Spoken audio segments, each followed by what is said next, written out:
Welcome to our channel. If you want to use refer links to get free subscription time for both yourself and the person who referred you, follow these step-by-step instructions to maximize referral program benefits. Step 1. Seek out referral links from friends, family members, or online communities where members share referral codes for services they use and recommend. Step 2. Verify the legitimacy of referral links by checking that they direct to the official service website and not phishing sites that might compromise your information. Step 3. Review the referral program terms on the service's official website to understand exactly what benefits both you and the referrer will receive upon successful sign-up.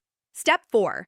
Click on a trusted referral link and complete the full registration process, ensuring you don't close the browser or switch devices mid-registration, as this can break the referral tracking. Step 5. Meet any qualifying requirements specified in the referral program, which might include making a purchase, maintaining the subscription for a certain period, or reaching a usage threshold. Step 6. Verify that your account shows the referral bonus applied, which may appear as additional free months, credits, or discounts in your subscription details.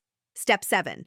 After benefiting from a referral link, generate your own referral link from your account settings to share with your network, creating mutual benefits for both parties. Step 8. Track your referral rewards in your account dashboard and use accumulated credits or free months strategically to maximize your savings on subscription costs. Don't forget to like this video and subscribe to our channel.